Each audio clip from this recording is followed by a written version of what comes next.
Daniel Ricciardo has been given an ultimatum by Red Bull to improve his performance after having a very rough start to the 2024 season, which is very much reminiscent of his stint with McLaren.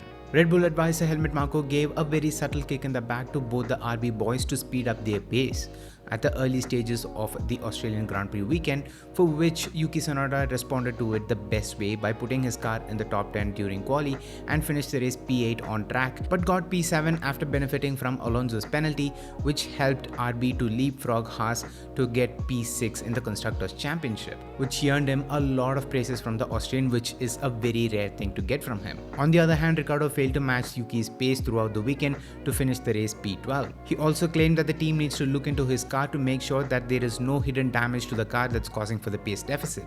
This has been the trend this season for Daniel, where he's been constantly getting outperformed by Yuki right from the first round of 2024, with fans drawing a lot of parallels to his performance from the McLaren days. But Daniel claims that this is not the same situation, as he feels comfortable driving the car. He feels confident under braking, under acceleration and with the steering input, which was not the case with the McLaren car, so he feels like the RB definitely fits his driving style. Nevertheless, this has only put more pressure on Daniel. See, Daniel is not a rookie or a young driver anymore. He's one of the most experienced drivers on the grid right now.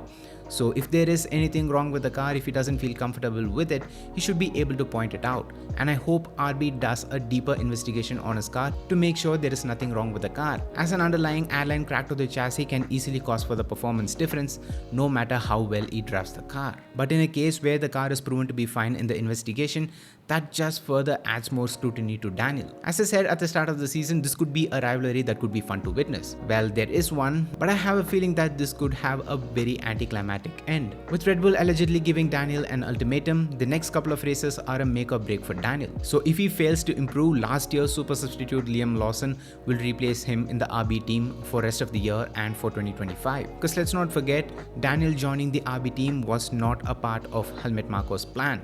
It was Christian Horner who signed him in an effort to pull him back to the Red Bull team. But Helmut Marko wanted that seat to go to Liam Lawson, as he saw the young driver being the next prospect to join the Red Bull team. With Red Bull promising Liam Lawson a F1 seat by 2025, I'm sure that any poor performance from Daniel will further aid to that decision. Yuki, on the other hand, is doing everything right on his part, but it felt like Red Bull never really took him seriously as an option for the senior team. I feel like Red Bull is having Yuki in the RB team just to please the Honda executives. And the time when Honda switches to Aston Martin for 2026, I feel like Yuki will not be sticking around with Red Bull anymore. So all I want for Tsunoda to do this season is to work on his attitude and pump out some solid results that make for a solid case for himself, for him to have a better opportunity to switch teams in the driver market for 2025 or for 2026. I feel like Liam Lawson is a deserving candidate to join Formula 1.